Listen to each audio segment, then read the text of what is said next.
I am. Victory. Okay. Look, okay, we promise. This is the correct players. So without further, wow, I'm loading this replay at 1 percentage point per second. Come on, South Korea. Korean internet much? Yeah. That's because you're on SKT and not KT internet. Yeah, I am on SKT. I mean, that speaks for itself. Picking Okay, SKT anyway. over a KT. Okay, now we're getting into game number 1 for reals.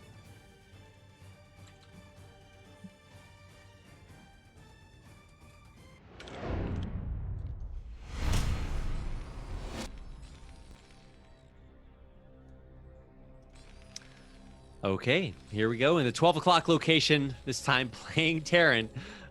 In the blue, from Peru, it's Dandy. Why do you keep doing this?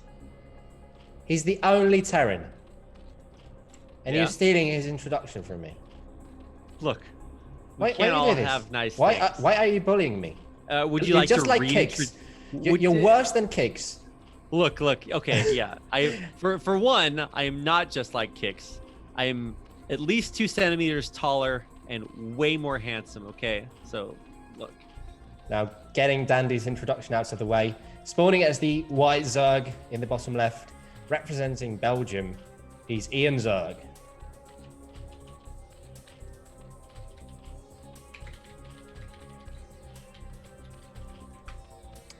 That's true. Right. Okay. So, Anyway, 3-player map, it's TVZ. As the resident Terran expert here, Ziggy. expert. Yeah. I just did the air quotation marks. Look, I gave you the label, so now, unless you mess it up, you're the expert. Okay, I'm gonna do my best to mess it up. Okay. Trace away. Okay, Anyway, we what talked was the about question? Dandy.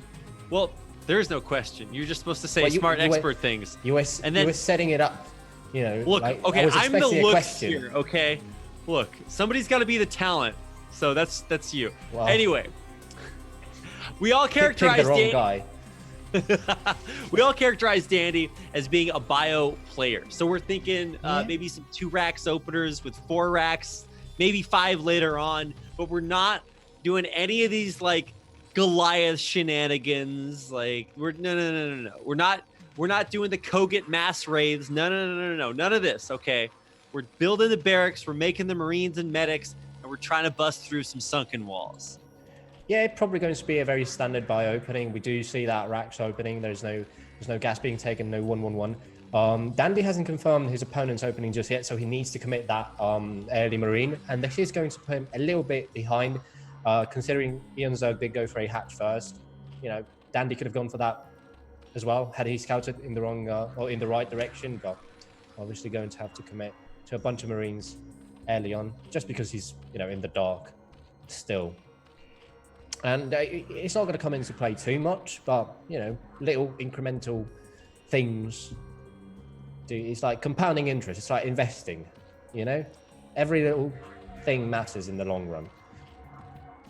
It sure does. Some things more than others. For example, not microing this SCV will not matter in the long run. It's just their scouting and there's no links out. So, but it will in a safe. moment. He wants to keep it alive for as long as possible. That is very Like true. 430, so 440 at least. Yeah, he sees the lair, and you're right on that timing. That's just basically as fast as you can get it. No ling speed or anything crazy like that. He is just rushing up to lair off of 2 hatcheries, and I think we are all very well appraised of 2 hatch muta. And so is Dandy, so he should be. Oh, loses that SCV. Probably needs to send another one out. Or, well, Yeah. since he lost it, he will need to commit to a bunker, most likely, because he saw that it was a 2-hatch play, and eOnzErG is going for a ling follow-up, so this is most likely going to be a 2-hatch muta, as you pointed out. Without that speed, we could have expected lurkers as well, but since it is on the way and the lings are making the way across, it is possible that we are going to be seeing those mutas come out relatively soon. Yeah. No big surprises there.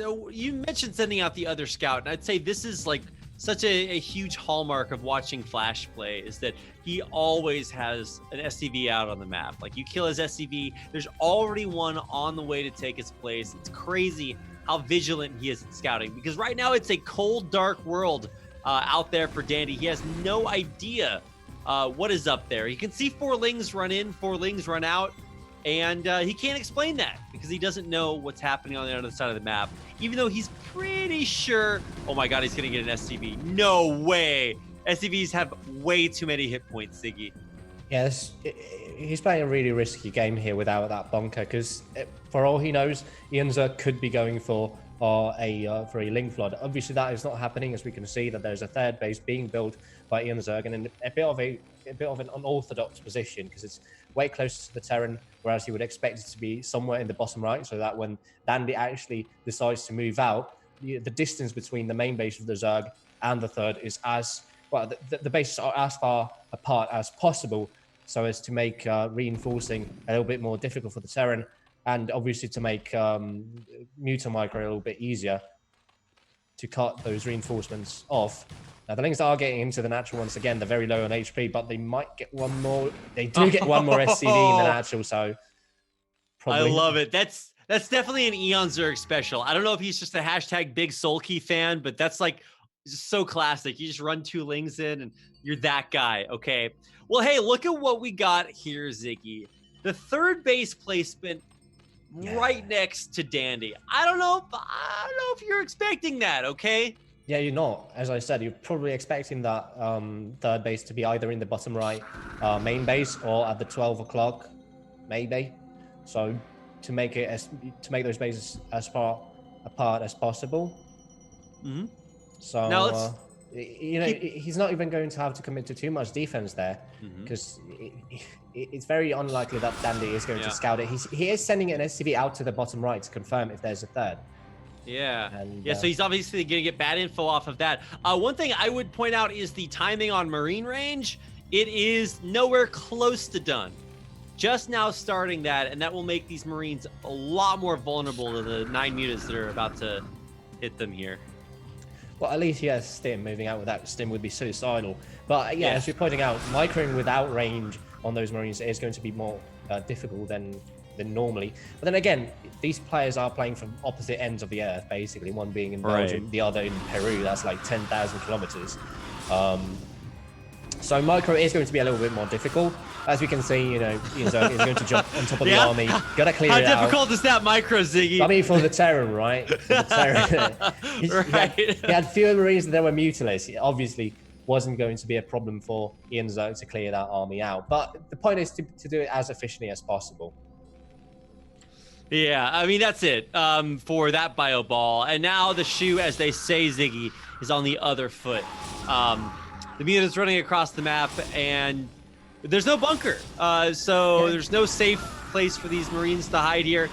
Range is done, but, that's kind of a Pyrrhic victory at this point, because there's a full control group of mutas going to kill off the Terran Overlord at the front of the base, and supply block Dandy for now.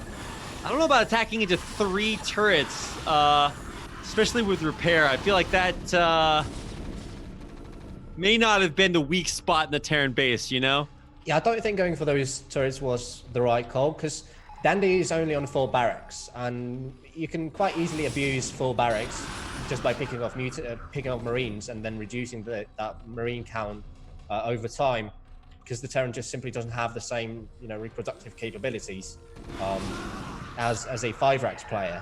So maybe a little bit risky for eOnzErG to have gone for those turrets. Nonetheless, he did manage to pick them off. But again, the Marine count has got back up, and eOnzErG is going to have a hard time engaging on those Marines. Yeah. Well, one thing I would say is that +1 flyer weapons just finished, which means these mutas are going to be way better at killing off turrets. And obviously, there's no Marine armor or anything like that, so it's just going to be even better at taking them down too. So reinforcing mutas. This is the muta build, where you keep building mutas until you have and can maintain a full control group, and then transition to lurkers afterwards. And I think we have a few lurkers on the way, right? Maybe just I think one. it's just the research on the Hydroden. So Okay. he doesn't have any lurkers just yet. He's only researching that technology to transition Yeah, that's later right. on. But he does have a hive on the way as well. It's about to finish, so we're most likely going to be seeing a Defiler transition, or he could be going into Ultralisk as well. But we don't see any ground upgrades being researched for our Belgian player there. So I think it's most likely going to be Defiler Lurker. I mean, he Yeah. could just stick to Mutas because he's still making those winged shrimp that are rejoining the fray here. Yeah, and you can always turn those into Guardians later on with some of your wounded Mutalisks that are Oh yeah, he's actually going for a Grace Aspire. That's a good call.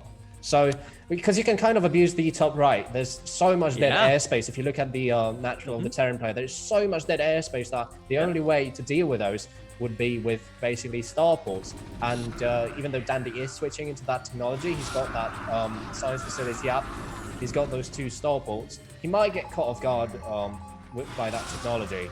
We'll see. He's still scanning, and I'm not sure. He's only scanning the natural, I think. So I don't think he's seen that the Great Aspire is on the way. I don't know about this play with the Mutas. Obviously, he wants to get a little bit of them wounded, but man, this +1 flyer weapons just dealing a billion damage. He's actually killed off every Marine and is now actually going to go for the medics too. Oh my God, this is kind of going from bad to worse. Dandy is not in such a good place. Now eOnzErG with the higher supply for the first time this game. It all goes back to Dandy losing that first contingent of units out on the map, because as soon as you lose those, you're suddenly backed up into your own corner, and you only get to move out if the Zerg allows you to move out at that point. You can't really force your way out because you've lost so many units, you've lost so much momentum that it's basically up to the Zerg to decide where the game goes from that point. And we're seeing that eOnzErG just isn't giving him that, that liberty to move out on the map. We've got Guardians being moved on the left-hand side, so he's not even going for that, abusive play over the natural. He's going to go for the jugular here with these Guardians, as the Mutas will probably protect the Guardians from Marines running in and getting underneath. Yeah, it's really interesting. I would have expected him to morph the Guardians either on the right side of the natural expansion over the water, or on the other side near his hidden third base. Man, Eon is just going to start killing it at this point. There's only 1 Irradiate, right? So you probably got to save those for the Mutas, but oh wait, what are you going to kill the Guardians? As well. He's got a bunch of lurkers burrowed underneath the Guardians. He's having trouble actually splitting the irradiated Guardian away from the rest of the army, but I don't think Dandy, he's not going to be able to get underneath these units as the lurkers are protecting them, even if just a little bit. Well, as soon as I say that, he lost 4 Guardians. Nonetheless, he's morphing 7 more. So there's more where that came from.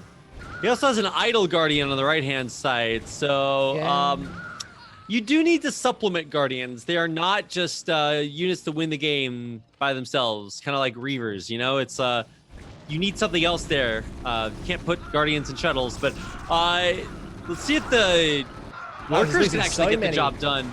He's losing so many units for free. What is going on? Yeah, what's happening here? I mean, Marines are pretty good, but not good enough. GG, Dandy taps out, and that is going to be a game 1 win for eOnzErG. I was just about to point out that Eon's macro wasn't on point because he was going up to 2.5k minerals, but it looks like the replay must have been broken. So we're experiencing an unusual number of failures here and malfunctions during our stream, with Rabbit not being able to join. Yeah, we've got some high cholesterol in our internet tubes, so don't worry about that. I think I'm having success now joining off of 0, so maybe we can have passwords again.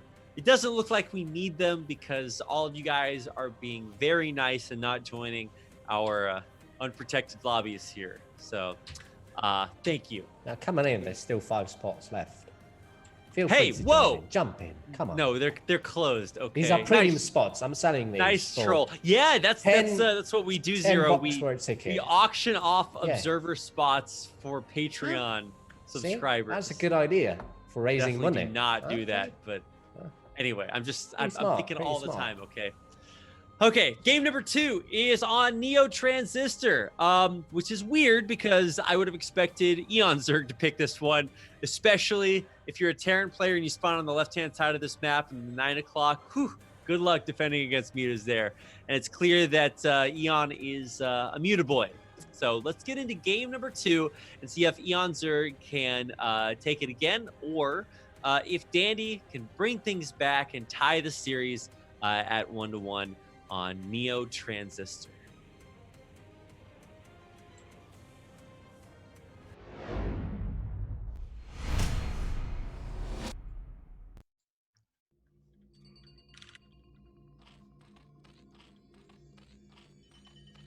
Okay. All right. I've got my energizing yawn out of the way, and it's time. In the upper right-hand corner, in the white as Zerg from Belgium, this is eOnzErG. And now, Ziggy, you get to introduce our Terran player. Thanks for keeping me in mind. No problem. I got you. His opponent spawning against the green Terran in the bottom right of Neo Transistor, hailing from Peru.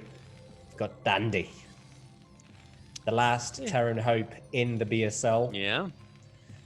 We're going to have to wait and see if he manages to turn this series around, because right now he's kind of on the ropes. Well, maybe not on the ropes, but definitely not in a comfortable spot in terms of score.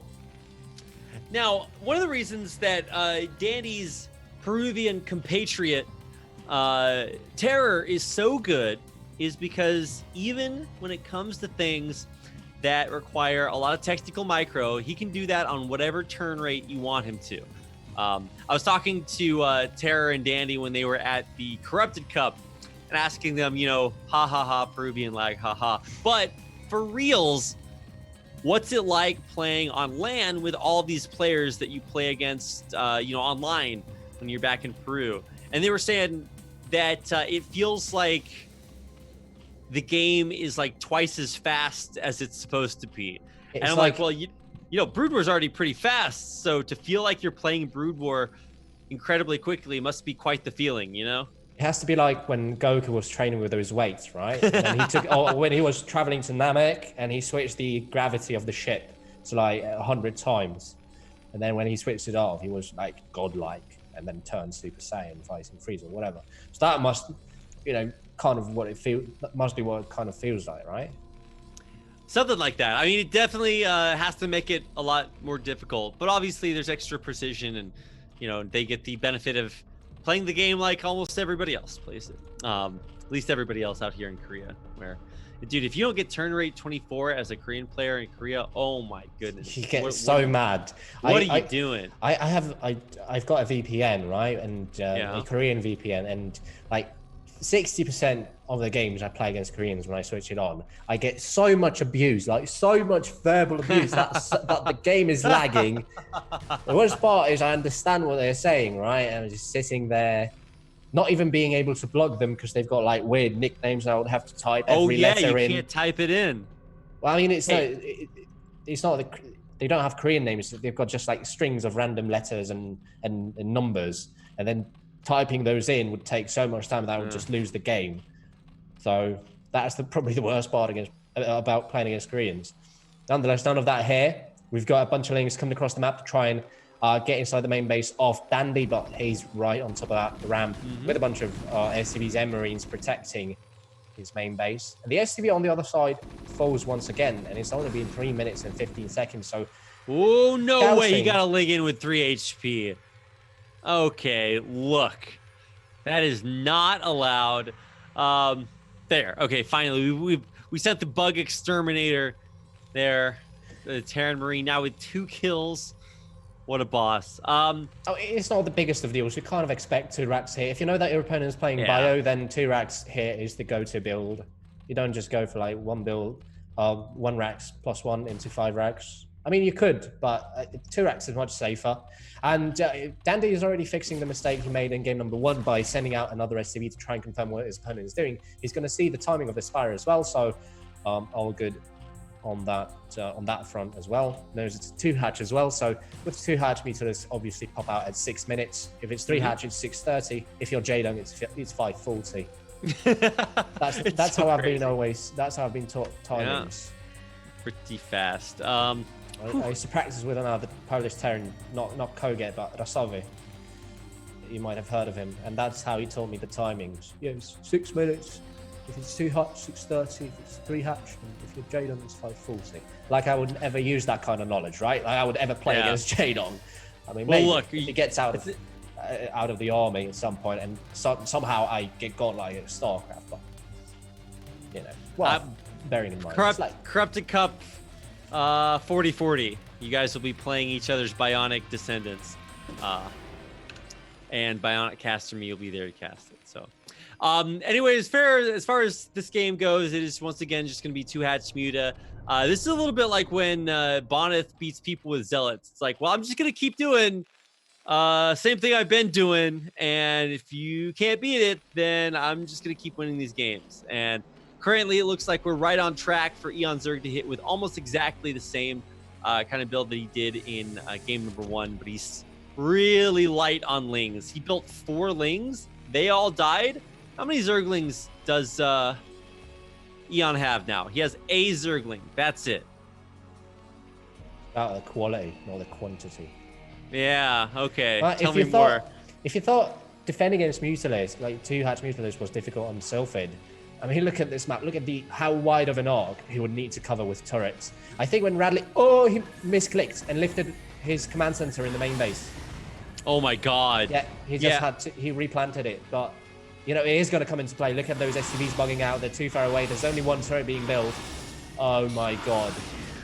I mean, on the upside, he actually did that and sent the SCVs away right as the mutas hit, so there wasn't as many of them there. Probably not something that mattered really, but certainly something that's, I don't know, interesting timing. And I don't know if there's really ever a good time to accidentally raise your main CC. Yeah, never a good thing to see if you're lifting your command center. I mean, misclicks happen. Everyone makes mistakes, especially in a game like Brood War. Look at how many turrets he has to build to cover both his bases. He's got 2 in the natural, being a third. In the main base, building a 3rd one. He's got 2 in the natural as well. I mean, there's so many turrets he's going to have to build to stay safe.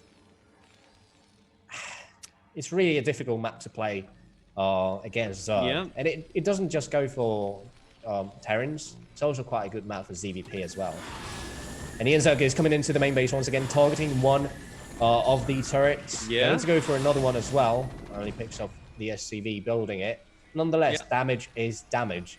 And he's really doubling down on trying to deal as much damage as possible. He doesn't have a 3rd base being built anywhere. We've got Lings coming across the map to try and reinforce the attack as well.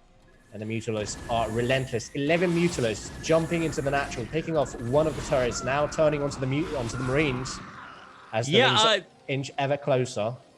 A really interesting attack timing, now running in with Lings through the front door by the bunker. They will run all the way through. They're going to get on top of the SCVs, building he doesn't even have speed. I don't think he has speed on those Lings. Yeah, he doesn't need it. He just runs right by. There's only a single Marine in the bunker, so the Lings are actually going to kill off all of the turrets in the main. And the barracks are also getting focused down by the Mutalisks. This isn't something you see every day. One of the barracks is going to go down, and that is going to cut Dandy's production in half.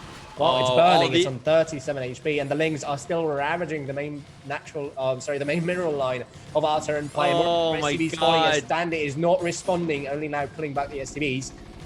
Are these like DT Lings? Can he not hear them killing all of his SCVs? 16 drones for eOnzErG, but only 23 SCVs for Dandy. He's got plenty of those, but he doesn't have plenty of just about anything else. The muta count is still very high. They do have the +1 air weapons now completed, and that means that they are going to absolutely murder.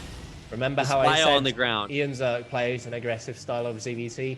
This is the embodiment of aggression in ZvT. He's on 16 drones. He hasn't made any more of those. He's got +1 of those Mutalisks, and he's coming in for round number 8 on those turrets, I think.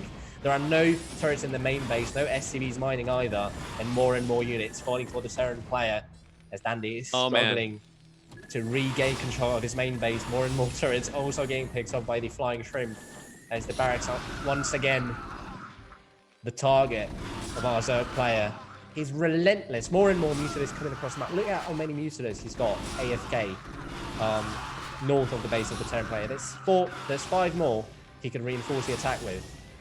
Yeah, and it's exactly like you said earlier, Ziggy. Where do you build your turrets? He also built 5 turrets in the main, and they were all killed by Lings. By the Lings, So, yeah, a little tragic there, trying to erect some defense here. Dandy just cannot find a way to secure any part of his base. He's going to lose everything in his main, and this is just going from bad to worse here for our Peruvian Terran player. Ziggy, I don't know how much longer we got left here, but I'm guessing not long. He's not down and out just yet. He is down 2 games, but there's still a chance. He still has a chance to come back. Yeah. To do a reverse or kill 3 games in a row. So don't count him out just yet. These Terran apologists. Okay. Down 2 games, but not out yet. Well, technically, as is true with all casters, you are correct. Nice job grandfathering your success on that statement. I'm just waiting for you to backtrack that statement that he might be down and out. As you know, there's 3 games. If he wins those, I just hope you don't claim to eat a shoe. Look, just like in every Disney movie, anything is possible if you believe in yourself, the power my energy of your heart. Yeah, something like that. I don't know. All I know is, like, if you play that song from the Mulan credits, like True to Your Heart, don't know if that's going to win you a Brewer game. Is that your go-to song to play when you're trying to get yourself hyped up? It definitely is not. Although it is a fantastic 90s rollerblading song. First-hand experience. We're getting some revelations here in the stream today. Look, I was a cool kid growing up. There's no mystery there. Anyway, we're ready for our next game. It is going to be Crossing Field. Okay, we got Clayfield and Crossing Field. Crossing Field. So all kinds of cool shenanigans for those back naturals, and Dandy is going to have to figure something out. It's number 2 versus number 4 from the latter stage, but in reality, both of these guys are capable of winning BSLs, and they've shown it before. So let's get into game number 3 to see if Dandy can bring it back, or we might have eOnzErG advance with our second 3-0 of the night.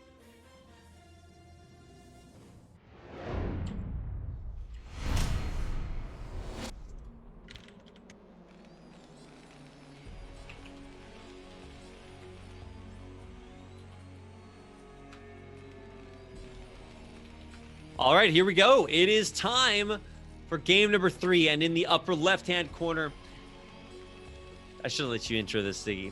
In the upper left-hand corner, go ahead. As our Terran player from Peru, it's Dandy.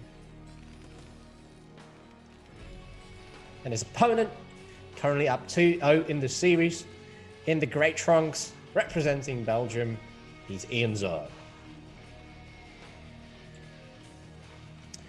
So what is the build choice for Dandy here now, Rapid? What do you think he's going to go for? I'm going to give him the benefit of the doubt and just say that Neo Transistor is too difficult to play on. If you're the Terran, if you're playing with lag, right? It's kind of a Zerg map. Yeah, it's difficult to play against 2-hatch Muta as is. He's playing on Neo Transistor and probably on turn rate 8, maybe 12, but I'm being quite hopeful here, quite optimistic. So I don't know. I feel like he is going to try and go for that 2 racks opening once again. But since it's a different map and abusing 2-hatch Muta micro is a little bit more difficult here, I think we might get a slightly longer game if Dandy doesn't lose that first contingent of units. Just goes out, shows that he's capable of applying pressure. Because that's the thing. You don't necessarily need to deal direct damage. If you show that you're capable of dealing damage, your opponent is naturally going to make units instead of drones, and that is going to put them inherently a little bit more behind than they would want to be, right? Yeah, I mean, force out some of these sunkens. Give me these stim rushes. Oh, wait. Never mind, you can't do that because your opponent has back natural and you can't stim up the ramp. Well, I guess you can try, but yeah, this is a really interesting game because a lot of the reason that bio is so popular for Terran is because you can force these sunkens. You can be scary. You can get that bio ball out of the map and like really menace the Zerg and not allow him to just pump mutas for free and drones all day. And I feel like when Dandy does well, it's when he is able to like really play aggressive, maybe a little bit cheesy sometimes, but just get aggressive, build units. I don't think we've seen a whole lot of Dandy being aggressive this series. Yeah, well, the thing is, playing you play Bio mainly for the reason of Bio basically being capable of applying quite a lot of pressure in the early game. And what you want to do, ideally, is delay your opponent's third base for as long as possible, because a Zerg on 3 gas is a scary Zerg.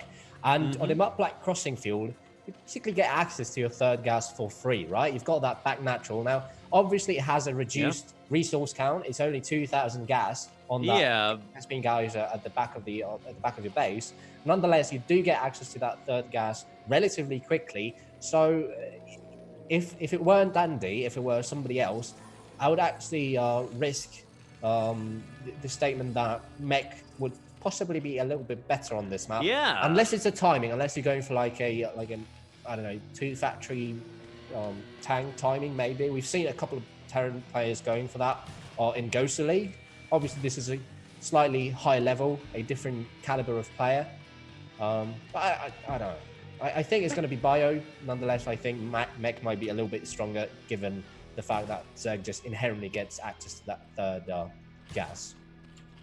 Yeah, I mean, that's the big deal. It's like, well, even if the base might run out, if you win the game before the base runs out, it doesn't matter. So, yeah, let's see what's about to happen here as we look to take out our opponent's scouting information. SCV, a couple hits away from going down. And on the other side, Overlord just kind of perched safely outside that natural expansion. He's going to be mech. You think? Oh, yeah, there it is. For 2 factories. 2 fags. All right, on the way. Really interesting here from Danny. I don't know if he's calling up Terra and be like, how you play that mech style or not, but I definitely have not seen Dandy play this very often. Yeah. Well, he's one of the Terran players that just likes to stick to Bio. At least that's how I remember him. We're going to have to wait and see what kind of mech this is. Now, obviously, he's going to have to go into Goliath. He hasn't added an armory just yet, which is a little bit weird here. Because, I mean, the Spire is halfway done, and you kind of need that anti-air as soon as possible. I was like, maybe he's playing, you know, like TVP mech. I'm like, well, wait, no, mutas exist. They can hit ground units. You need Goliaths, and that's like the only reason that this like style is possible. You're not gonna like go this and then build an engineering bay, right? So it's time. Where's our? Okay, there's the armory. It's halfway done, but the Spire bay is going up as well.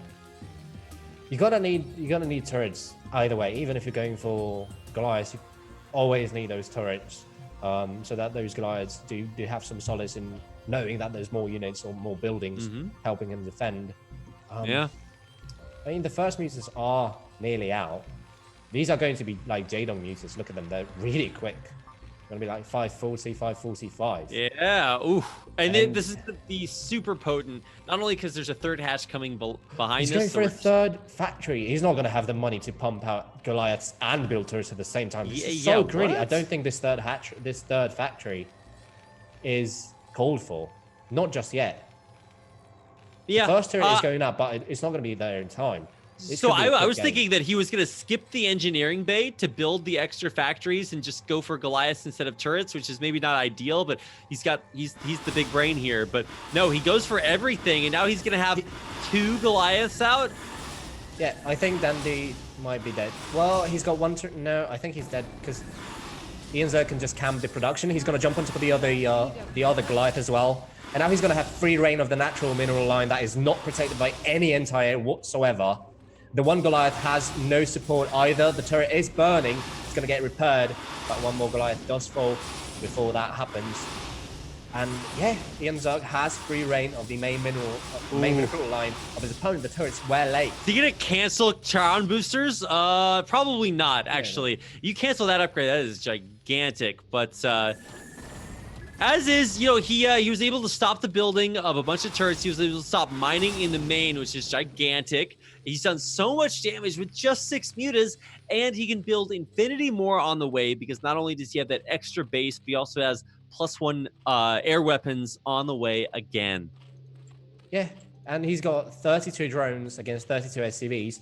Now, I do like two factory Goliath against Mutalis because it works, but not the way Dandy played it. Because I think he went for a barracks expansion without any gas and then added 2 factories, right? I think you kind of need to go for that 1 factory expansion because then you probably have. Wait, naturally have both Goliaths and turrets to defend in time. And clearly something went wrong as far as timing are concerned here for Dandy, as the turrets weren't ready there in the main base. And eOnzErG managed to find that chink in the armor that allowed him to do quite a bit of eco damage. I mean, he's tied his opponent in terms of worker count. That's 33 drones to 35 SCVs. And that's the spot you want to be in as a Zerg. You'll take that any day. Yeah, and usually Terran players can sit and macro on two base for a long time, but you're very fond of pointing out this is a depleted back natural, so eventually Dandy will have to think about expanding to his natural, and good luck doing that with a control group of mutas out on the map. But actually, this is going to be a deviation in builds from the last couple that we've seen. Maybe just because he was able to get that third base up. This is not going to be the mass muta build. Instead, this is going to be a lot faster Hydra bust, because he sees his opponent is going mech and Goliaths, and if one thing beats Goliaths, it's mass Hydras. Well, I don't think he's going to go for a bust. He might just wait for his opponent to walk down the ramp and try and contain him on two bases. But yeah, well, he's busting the natural. Yeah, the Terran player is playing a mini game of his own now, and that is, how do you balance out your army composition so that you don't die either to mutas or to Hydralisks, and that is going to be the name of the game for the next couple of minutes. Now, with Dandy going for that third factory really early on, this was feeling like a timing all along, because that was that third factory shouldn't have been put down before the turrets, I don't think. I mean, clearly, in hindsight, it's easy to speculate what should have done, differently, but it just didn't feel right. Yeah, really kind of interesting to see the transition here too. I'm like, okay, well, what do you do after you build the tons of Goliaths out of the factories? It's like, well, eventually you're gonna have to build other units. So we're getting tanks, siege tech, and another machine shop. Yeah, we are getting a second machine shop up here. Still no additional factories, although I think maybe he's building one more. Okay, yeah, he floated the rack, so he's building an additional factory. So we're up to 4 facts right now. No additional command center on the way, though, and we're building mass queens from eOnzErG. But Dandy is macroing up off of 2 armories, so his upgrades are going to be on point. And I mean, do you go for a timing here? Your opponent is on 4 bases. You might get contained here. I mean, we're going to have to wait and see, but I still think he's going to go for a timing. I mean, he doesn't have enough factories to start producing. Yeah, there's the command center. Because the +2/+1 would have kicked in before Dandy would have gone up to a healthy army count. Nonetheless, the command center feels a little bit late. You know what the Queen Energy upgrade name is, Ziggy? No, I do not. I'm going to check that in a moment. Gamete Meiosis. Gamete Meiosis, yeah. It doesn't help that I've got the game in Korean. Oh, yeah. Well, good luck figuring out what Gamete Meiosis. Oh, does it? So there's, interestingly enough, there's actually 2 translations of Brood War into Korean. There's the phonetic translation, which just translates the words directly. Transliterates them, rather. And then the other one that actually translates... Not all of them. Yeah, well, most of them. Most of them, yeah. Like, it translates the word for vulture into the Korean word for vulture, which is just, I think that's kind of interesting. But no Korean uses that because it's, well, not no, but like most of the Koreans do not use that version because they all learned they all learn the English words. Yeah. For Brood War. But hey, either way, this is the way that the game is going to go. It's going to be Queen Hydra versus Mass Mech Goliath tank. So let's find out how well this is going to work out. We don't have any queens just yet with energy, and moving into those siege tanks with Hydralisk is not a good strat. I mean, there's not going to be much going on in this game as far as the turn is concerned. He's just going to have to batten down the hatches for the next 15 minutes. There's no way he's moving out. His opponent's in 4 bases. His third has been delayed for a very long time, so this isn't like a timing attack. He's not going to be moving out anytime soon. He's just going to be slowly gobbling up the map as he goes. And the question is, how much damage is eOnzErG going to be able to do before, Dandy maxes out and gets his own 4th, goes up to 3-3. Well, in a way, moving out is securing this third base because he does have to move out of his base, down that tiny ramp into this third area. and it's pretty wide open at the front. The macro has not been outstanding from Dandy just because he did take a little bit of extra damage earlier. And eOnzErG is in a really good spot. Look at the position he's found inside the main. Yeah, the Mutas have just managed to get into the natural, but they are going to hightail it out of there after spotting how many turrets there are protecting that base. Now, one thing I'll want to mention here is that Dandy has like 10 or 11 tanks, and there's 8 queens capable of casting a Broodling here, or nearly all of them are going to be able to help in this fight that is undoubtedly on the horizon for our Belgian player. He's probably waiting for his upgrades here. He's got +1 on the Hydras, waiting for +2 attack and +1 armor. And as soon as those upgrades finish, he's gonna be even in terms of upgrades with his opponent, obviously +2, +1 ready for the Terran player. But those queens are going to be key. And it's not about how many Broodlings he can cast. It's about how he basically controls his army. Yeah, I was waiting to see if maybe you'd get like an ensnare or something like kind of kooky like that. But no, it's just going to be a spawn Broodling. That's the way to go here. I love that there's like vultures and minefields being set up. I don't know if the game is really going to come down to that. It's entirely possible. There's not a whole lot of overlords out on the map, so maybe those mines will get a lot done. Here come the queens. How many Broodlings we get off? We're getting one. We're getting 2. 3. We're getting 3. 4. 4 spawn Broodlings, and that's it. He's going to have to hightail it out of there. How many queens does he still have with energy? There's 1, there's 2. Like 2, yeah. 3. He's got 3 more Broodlings worth of energy on those queens, but doesn't really matter. He's going up to 8. Well, he's got his 5th base already done. He's going to be clearing out those vultures in any time now. But he needs to watch out because those minefields could come into play, but only managing to kill like 3 or 4. Oh yeah, we're gonna get one of those Game-O mines. Nah. Nah. Nah. Okay, yeah, he's being pretty well. Oh wow, I thought that mine actually went off, but popped right before it killed the Hydra. So good job. Okay, well, I mean, we've got the Terran contained on 3 bases. Yeah. I mean, the good thing Dandy is still alive, and he's moving out to slowly try and take that 4th base. He might need some turrets to try and help out against those queens, maybe, just to make it. Oh, getting his queens sniped. A couple go down, or at least 1. And now the total number of queens, I think, is it 1? Yeah, it looks like it. He must have lost the rest. No, there's a few in the middle of the map. Yeah, so he's down to like 4 or 5. Yeah, and there's actually 4 more queens in production. But on the other side, a great job picking off the vultures that ran by. Too bad they're actually able to kill a bunch of drones at the 1 o'clock base. But I will say that all the bases out on the map, bar like maybe 1 or 2, have been taken now by eOnzErG. So incredibly far ahead. Look at this. +3, +2 is going to finish in about 40 seconds. He's got +2 air. Carapace also being researched.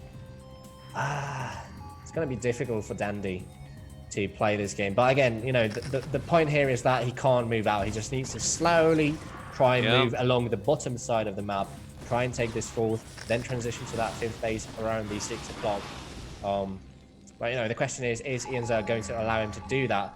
Now, I think Dandy, given how much money he has, should at least try and plant a bunch of turrets around his, outside the 3rd, outside the natural, whatever you want to call it. It's not going to protect the tanks from falling to Broodlings, but at least those turrets do have a chance of killing the queens once they've popped their spells, right? So at least Dandy might be getting, not an even trade, but... I mean, Dandy got a really good trade there. He just walked out and killed all the Hydras. So here come the queens. We're going to try to Broodling as many tanks as he can. Gets maybe 3 off, and that's it. And this is incredible for Dandy because he's going to be able to take that bottom base, and he needs another gas. This gas in the natural.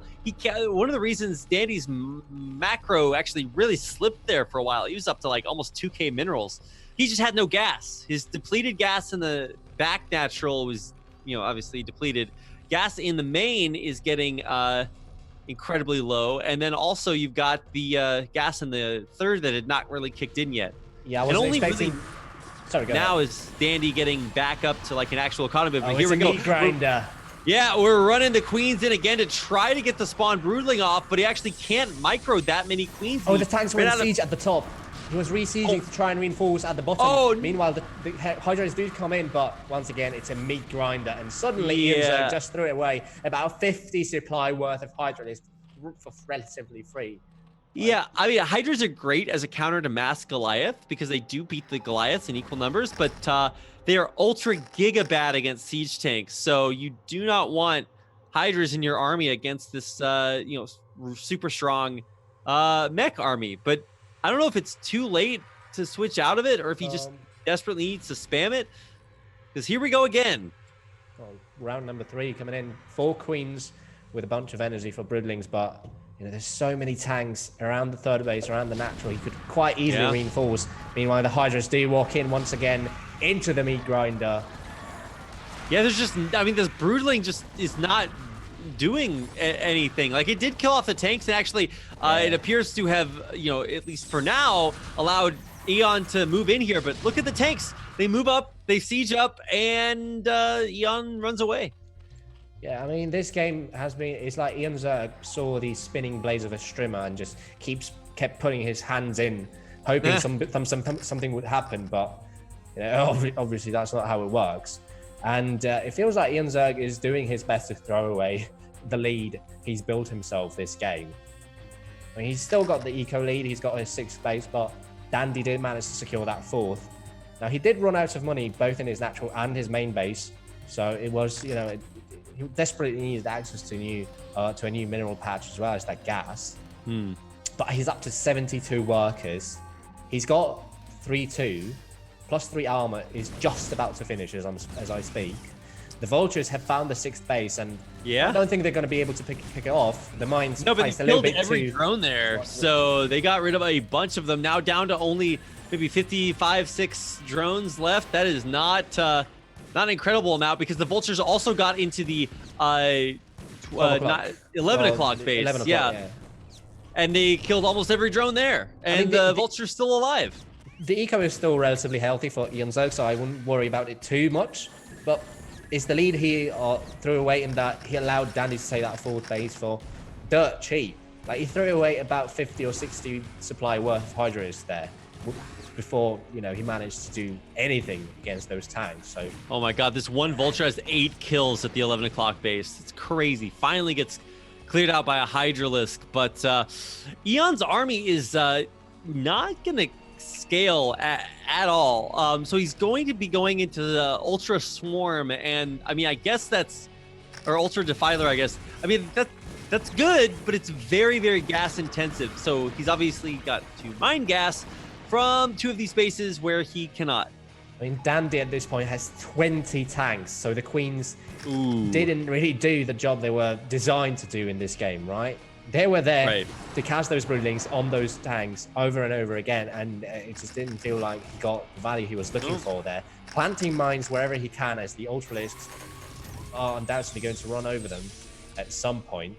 But yeah, he's doing exactly what he needs to be doing. Just slowly moving across the map, slowly gobbling up the bottom part of the map. He doesn't even need to go for the closer here. All he needs to do is open up that one base at the 6 o'clock.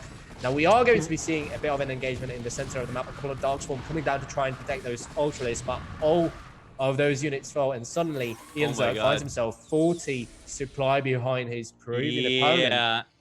When the Terran player is A-moving underneath Darkswarm, that's how you know, something's bad. There's smoke coming out of the oven. Look, the Queens... The Queen's managing to cast 2 broodlings before falling. And, well, I don't think Dandy is going to bat an eye if he has, like, 20 tanks. Losing 2, not the biggest of deals. For sure. And on the other side, we've got Idle Defilers. The Ultras are definitely not where they need to be. They're at 5-1. So they might be really tanky, but that doesn't matter when the tanks are also incredibly, tanky.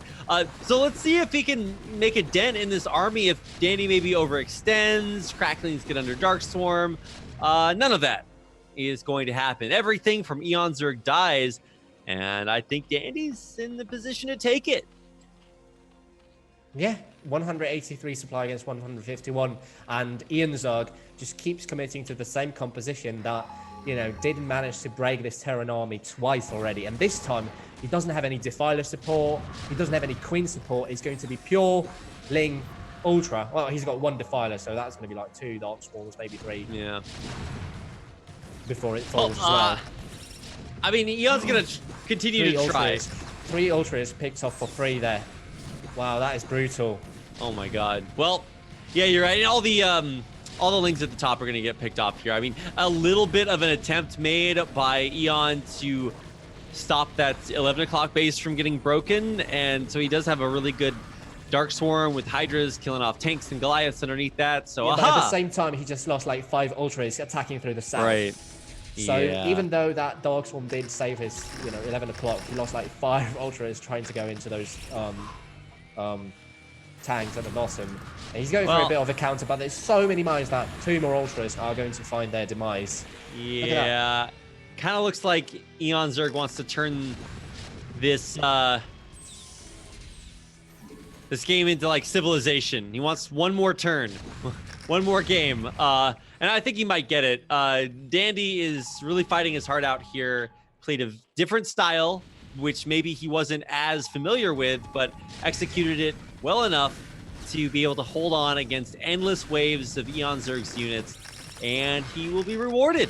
Now, there is a counter-attack coming in at the bottom base for the Terran player, but it's once again going to get cleared out. There is, very little hope for eOnzErG to try and recuperate this game.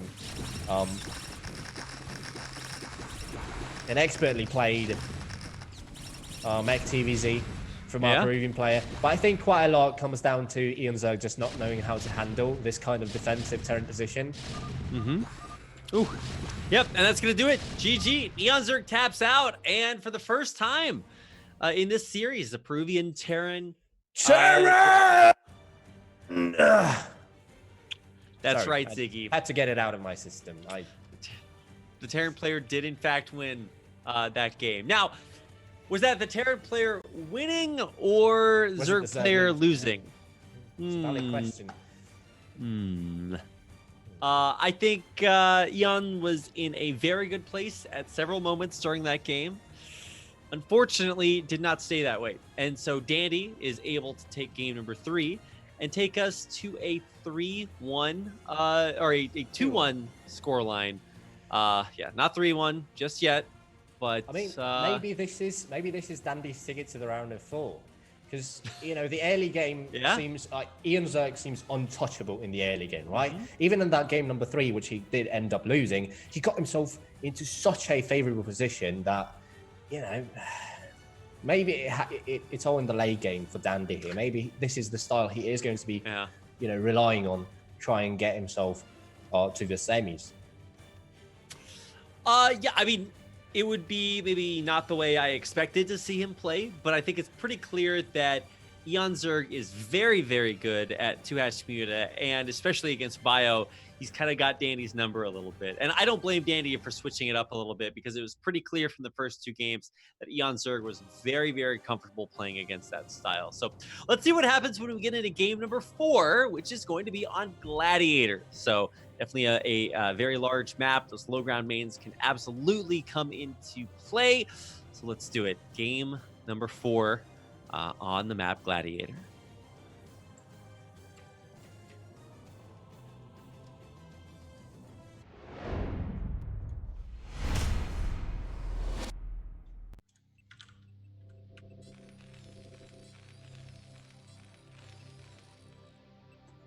Okay. Here we go. In the upper left-hand corner in the blue, playing Terran from Peru is Dandy. And his opponent, spawning as the white Zerg in the bottom right, representing Belgium, he's eOnzErG. Okay here. Gladiator.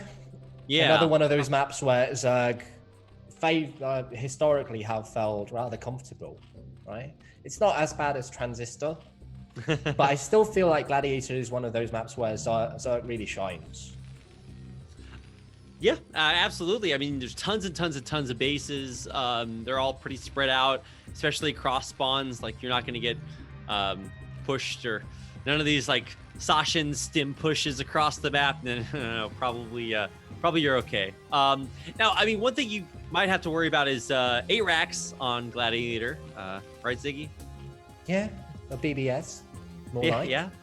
Yeah, definitely something to worry about. So obviously you can't scout middle with your Overlord unless you're one of those weird, I don't know, guys that pretends he can win 60% of his rock, paper, scissors games. Where you're just like, no, I cross scout because if he's far away, then I'll know.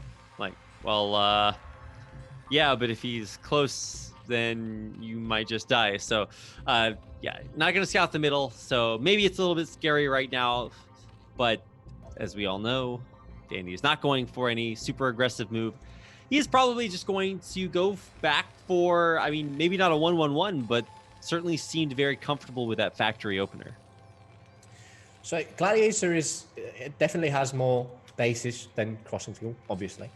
And if we suddenly see eOnzErG go for the same opening, and if he manages to get himself as big a lead as he did on Crossing Field, I mean, the point is the lead is going to be exponentially bigger here because there's just simply more bases to take, right? And he basically gobbled up the entire map, save for that 7 o'clock base for the Terran. So again, it's all about the mid game and the early game to the mid game for eOnzErG, and for Dandy, it's going to be about the late game. So we're going to have to wait and see how Dandy manages to defend, because I think that is going to be the name of the game, at least for the foreseeable future here. Well, you know, I'm waiting for this gas geyser to get taken, and I'm not seeing it yet. Okay. Oh, sorry, I thought you were talking about eOnzErG. But yeah, once again, he's going for that. Oh, he's going for a third hatch, so switching things up a little bit. Yeah, I really like this. This is really interesting. This is very, very different than the last game that we saw. And maybe it's reaction to not only the new map, but the new spawn locations. Because instead of going mech, Dandy is going to go for a 1-Rax expand. So getting a little bit greedy. He obviously is going to take the gas behind that. Terran players need gas. But eOnzErG, maybe in response, is going to be going for 3-hatch, which is not something I've actually seen in quite a while. 2-hatch muta is just kind of the zeitgeist these days. Dandy is going to be responding with an E-base, so most likely going to be going for a 5-Rax +1, or could be a full Rax with a quicker transition into tanks, or maybe just SK Terran. Nonetheless, scouting, responding to that properly, knowing that his opponent is going for that third hatchery, he's going to have a little bit more time to defend against Mutalisks, if these are Mutalisks indeed that eOnzErG is going for. And the +1 is definitely going to come in handy in the long run. And that is basically what Dandy has to worry about, the long run. Yeah, this definitely could be one of those long run kind of games. The map is definitely big enough. There's plenty of bases. We could definitely see one of those longer games, especially if it comes to, like, you know, mining the middle and things like that. But I mean, I would say for Dandy, he probably wants to play the long game. He looked pretty good in that last game that did go a little bit longer. But it does appear as if this is going to be a bio game from him. So something did not work in the first 2 games, and it needs to work here. Otherwise, he will be eliminated. Yeah, a bit of a resident sleeper for the next minute or so, as not much is going to be going down. No links on the horizon, or no more links with on the horizon for eOnzErG player. We've got speed kicking in just a minute. Spire on the way as well. So exactly what we were expecting. Now, Dandy's best response here would be going for that 5th barracks, just to make sure he has enough production capabilities to handle any muta harassment. Now, that was the problem in game number 1. He got worn down so much by the muta harassment, and he only had 4 barracks that he basically couldn't get out of his base because he didn't have enough Marines. And I'm really looking forward to see if he changes things up a little bit and adds that 5th barracks here to try and respond to eOnzErG's playstyle. Yeah, man, if we're going 5 racks, I am going to be very, very excited, because this is about as bio as it gets. This is just Marines and then more Marines, and then yeah, you get the picture. Yeah, so there's the 5th barrack. There we go. 5 barracks. So exactly what he needs to be doing. Well played, expert Terran analyst Ziggy. It was so difficult to guess what was going to happen. It was like, yeah, you see the timing of the 3rd, and it's like, well, yes, there will be more. So there it is, the 5 racks. And 5 racks +1 is a very powerful style, because if you're just trying to go 2-hatch muta against it, you might have some problems. The mutas will have their work cut out for them for sure. But with 3-hatch muta here, do you think that's going to be enough for eOnzErG to be able to deal with this high marine pressure? Yeah, the 5th barrack, like, it started being popular like 3 years ago, I think, because people just, well, maybe even earlier, but people just got so good with the muta micro that Terran players just said, screw it, we're going to add that 5th barrack just to offset the muta micro and just be able to produce more and more marines, because you are going to end up losing them, especially against a player who does play muta as well as eOnzErG. Now he is actually going to be going into Hydras. He's getting +1 armor for those units, +1 armor obviously for Lings as well. He's going into Lurker Tech as well, so a bit of a switcheroo here for our Zerg player.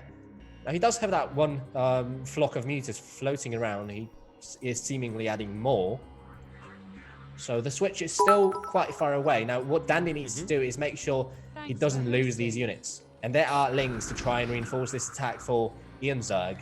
Now this is what caught Dandy off guard in game number 1. He lost that first contingent of Terran units and then was just backed up into his little corner of the map and just couldn't get out for the longest time. So I genuinely hope he doesn't lose these units here for free.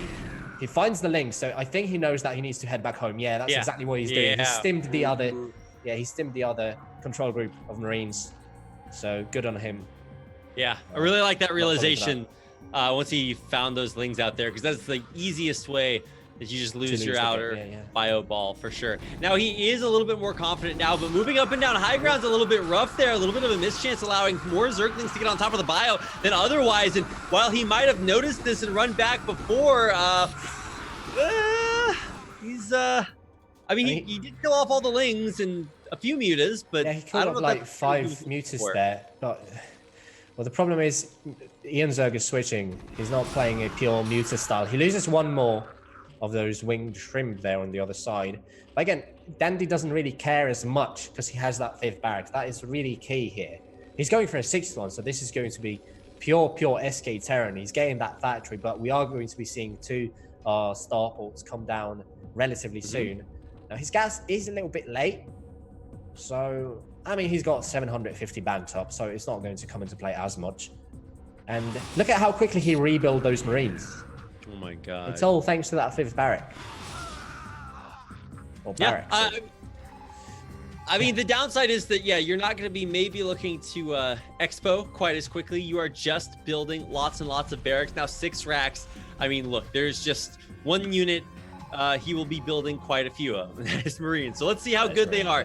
Now, one of the best ways to get the Terran player to try to maybe pull back is by either showing groups of Lings or threatening, dealing a lot of damage with mutas. But Eon's not really able to do that. So if Dandy moves across the map with this bio ball, that can be really scary. I'm not sure if I would need Zero to confirm this, but I'm not sure that Dandy has confirmed where the 3rd base is. He's been scanning all over the map, and okay, Zero's telling me that he probably hasn't seen it, so that might be the reason he's not moving out, because he simply doesn't know which directions to take with his units, right?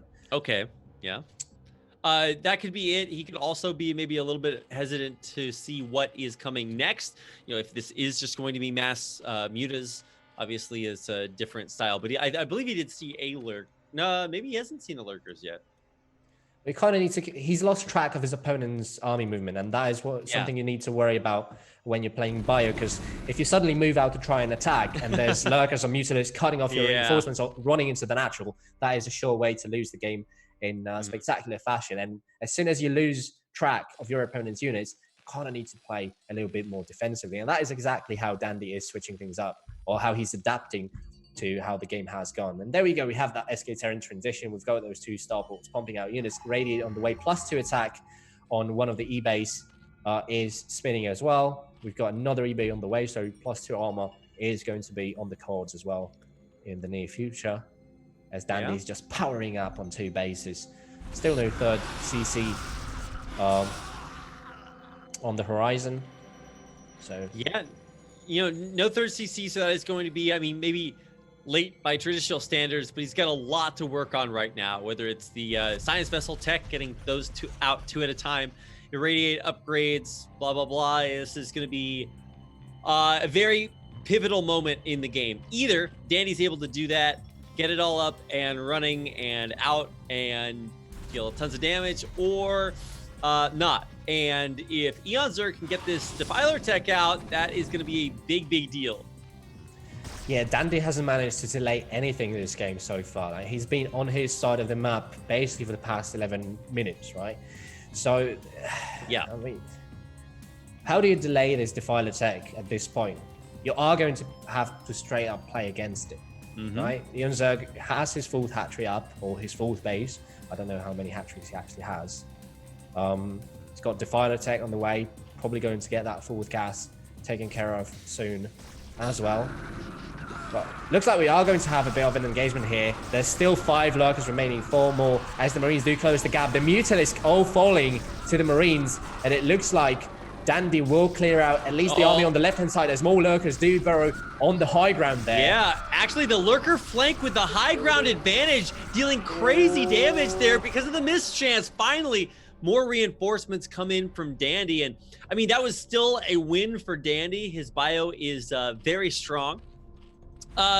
And now on the other side, eOnzErG's got to be kind of thinking to himself, he's at 80 supply, only 40 workers, and he's got to deal with this. Yeah, I mean, this is just retreated with those lurkers and waited for those defilers, because now he only has 3 lurkers in the natural, and that is, how many irradiates do we have? 1, 2, we've got 2 irradiates and 25 energy away on 2 science vessels, so it's going to be problematic for eOnzErG to hold off again. I mean, triple scans just to make sure of the base count. Dandy will confirm the location of the 4th and the lack of a 6th and 7th base, or I guess 6th base out there, 5th and 6th. And he's secured the top of the pizza wedge here. So he's got high ground, vision advantage, all the good stuff. And he's going to kind of segment off this path to the natural and the bottom base in favor of trying to take out this 3rd base.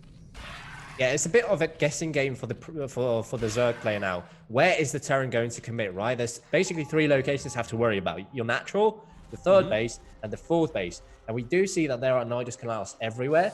So it's basically down to eOnzErG keeping track of his opponent's army movement. We do have a massive drop in the natural, the main base. I did not even see that drop. Yeah, he's got nothing here. Darkstorm finally will come down as he rallies the Hydras back through, but still very effective. Tons of drones going down, and at this point this is not damage eOnzErG can afford to take. Yeah, there were no medics in that drop, so the longevity of those Marines wasn't, you know, exactly what you would expect. Oh, the Scourge coming in, picking off one of the Science vessels. But again, there is no defense at the 3rd. There's only 1 lone sunken, and even if the units do come out of the Nidus, it might be a little bit too late as the Marines do make it up the ramp. Yeah, kills the Nidus off here. So even with a couple of lurkers getting out and maybe a few Marines going down, this base is dead. And if you look at the middle of the map, more and more Marines being rallied across. 2-2 Marines are pretty strong as the 4th base falls, and suddenly eOnzErG is on the ropes, trying to move out of his natural, catching one little contingent of Terran units. Not exactly what he was looking for. Yeah. 2 dropships do fall, so at least he's not going to have to worry about any more drops for the time being. Nonetheless, that was quite a lot of damage that was dealt by the Terran player. And suddenly, the base count has been evened out. It looks like Dandy is gearing up to take his 4th in the top right corner. Yeah, decent plague does go off on maybe half the army, but there's no Darkstorm anymore. Moving in again. Actually some very good lurker spines here, but the bio is just infinite. The amount of units you can make off of 6, now 7 racks is insane. And it looks like it just might be barely enough. Double irradiate on the last surviving lurkers, even though he's morphing all the rest into Hydras. I don't know if those will be out in time. Dandy's looking to pounce on his opponent. 139 supply against 75. There's a bunch of lurkers now morphing in the natural, but other than that, there is very little defense to speak of. One more lurker does borrow, as Dandy is closing the distance once again. The last Hydralisk falls behind the extractor, and it looks like Dandy might be able to even out the series with the 2-2 score. Meanwhile, the lurkers do manage to morph. More and more Marines screaming across the map. Yeah, looks like he's about to do it. Breaking the natural here. The army count plummeting, and that's it, Chi-Chi. eOnzErG taps out, and we are going to a game number 5, Ziggy. Mi corazón. What is happening here? This is I've got one more of those. I've got one more of those for that game. I do not have one more of these corazones, okay? I only got one. So we gotta watch out for Eon, who seems to be maybe in his cabeza a little bit. You know what I'm saying? I don't know what cabeza means. It's its head. Because you can kind of tell that he's thinking to himself. He's like, okay, well, I'm just gonna try something new. And I'm like, well, the 2-hatch beta worked pretty well, and I get it. It's cross positions on a very big map. You're a little bit less confident in that 2-hatch working. I understand. Even maybe 3-hatch meta would have been okay, but it feels like Dandy is doing a much better job mixing up his strategies to come up with answers against Eon's play. That's right, Rapid. I agree with you. Oh, sorry. Were you talking to me? I was just Googling what cerveza or whatever you said meant. Cerveza. Yeah, that's beer. I know that one. I was making sure you weren't, pulling my piss off. Yeah, there's a stupid joke about cerveza and cabeza, but it's anyway, neither here nor there. Okay. Here is where we are in game number 5. That's that many, guys. You can count them on any appendage of your body. Almost any appendage of your body. The final map is Clay Fields. So we finished Crossing Fields. Now it's Clay Fields, which is basically Fighting Spirit 2.0. A little bit cleaned up, maybe a little bit more simplistic, not quite as much going on in the middle of the map, but it can be very good for things like 1-1-1. Saying that is not incredibly bold because it's probably never going to see 1-1-1 unless maybe Terra's playing on it. So can eOnzErG right the ship that's tipping in the stormy waves of the Terran Ons? Anyway, who's going to win and advance on to the semifinals? We're about to find out. So let's get into game number 5 on Clay Fields.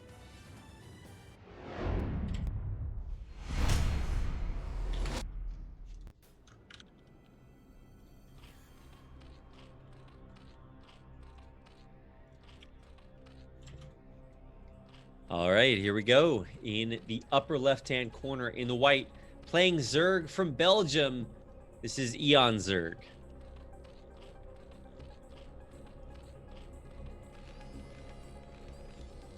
And his opponent, in the bottom right of the very same map, as you would expect, spawning as the blue Terran representing Peru, he's Dandy.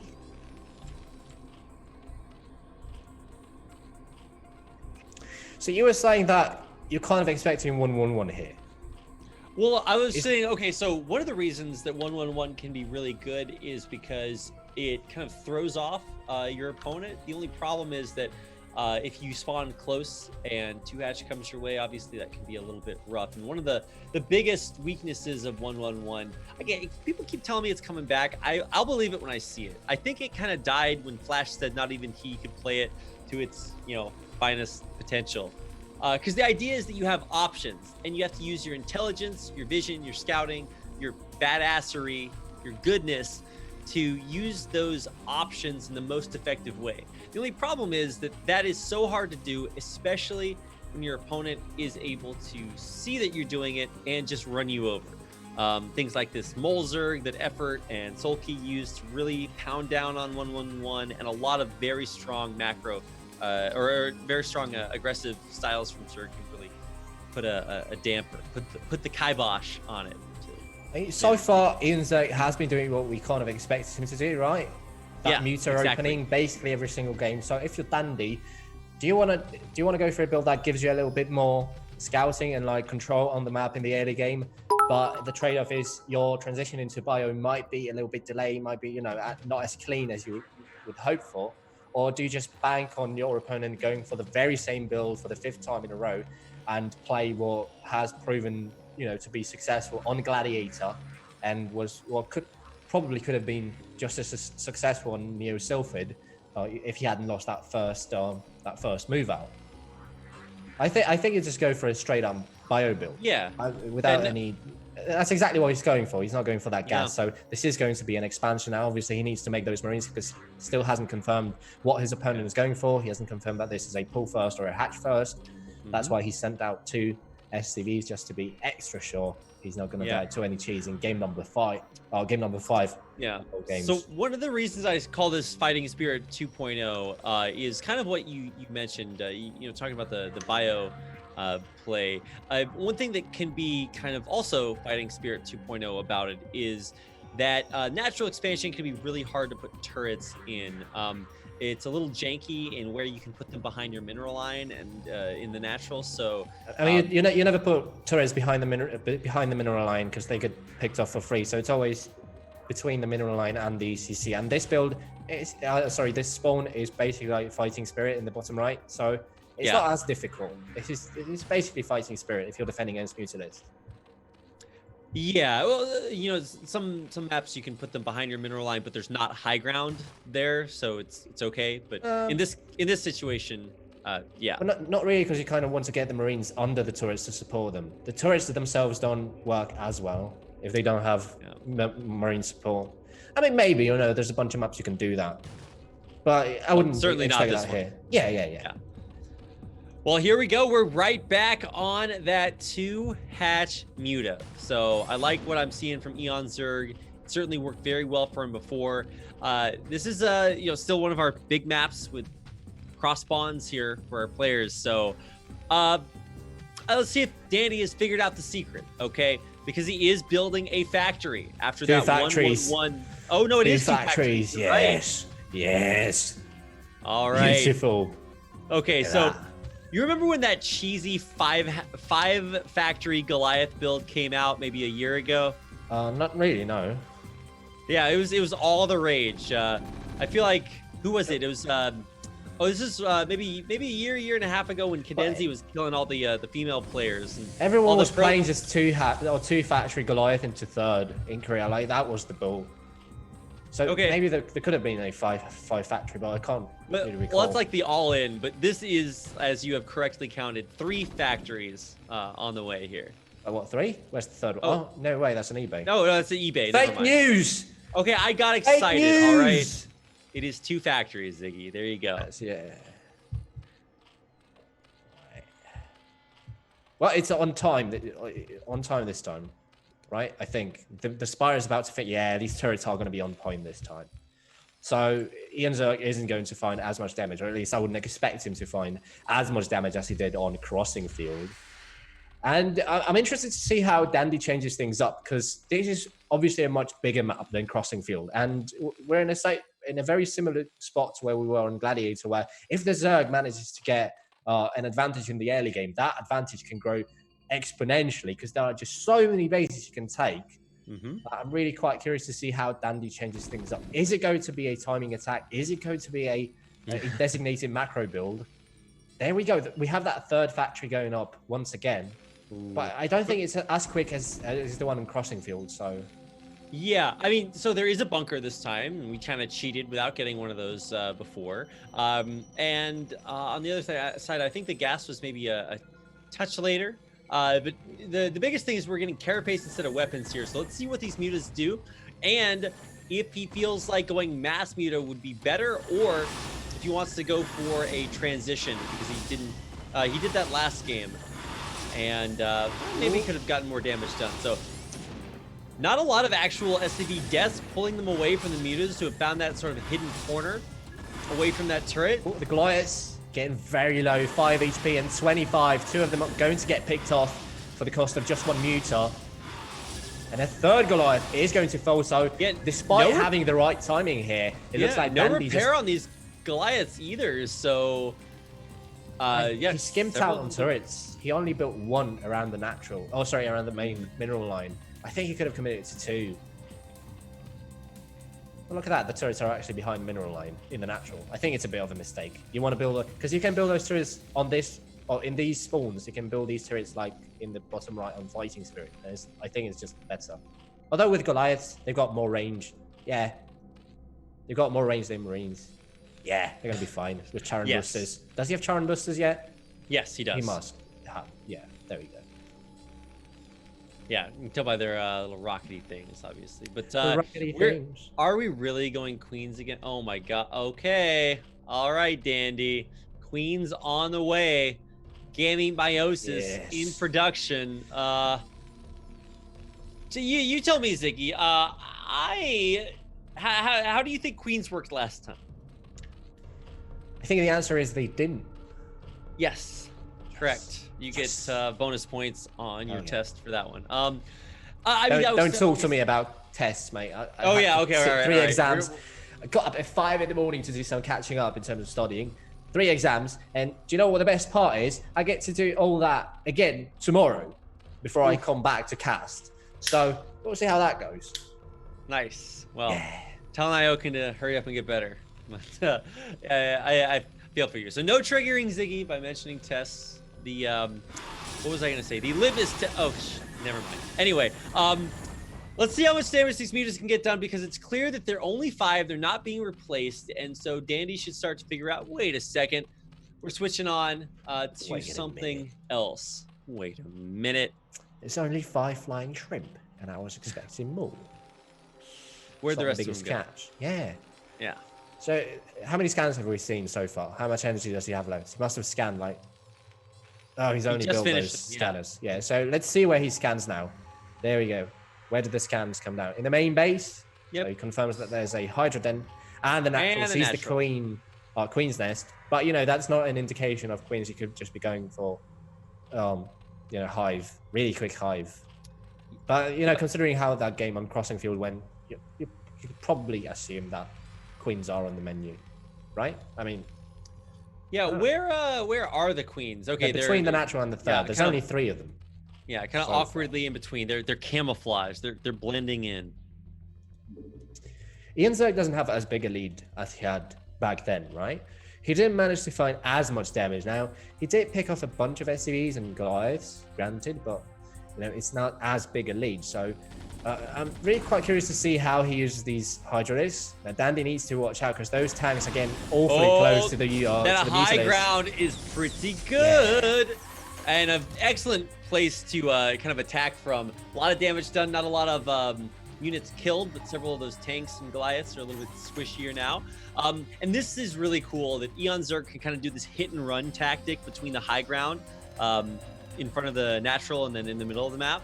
But pretty soon we're going to have these queens coming out. We're going to have some lurkers be morphed, and that is going to be really scary. Yeah, but Dandy really wants to fight right now. He's on 6 factory. He's getting +1 armor. He's got +1 attack already. No third command center, and he knows that his opponent is going possibly into queens. Oh, he's just teching up, and he wants to switch things up by applying some pressure and forcing units out. Now he's being quite timid with his attack. He knows that there's quite a lot of units, and once again, it all comes down to keeping track of your opponent's army movement. And as soon as you lose track of where your opponent's units are, kind of need to be a bit more defensive. You're kind of on the back foot here. Yeah. Well, also Broodling is just now finished, so if there was ever going to what? Only 3 queens. Yeah, so there's still only 3 queens, but it doesn't look like he's actually going to build any more queens. So this might just be it. Well, yeah, he had a hard time using any more than just 3 queens in a fight. So maybe that's kind of his thought there. And maybe he also did overcommit to them and wants to not make the same. Oh, he's coming in. The tanks are sieging.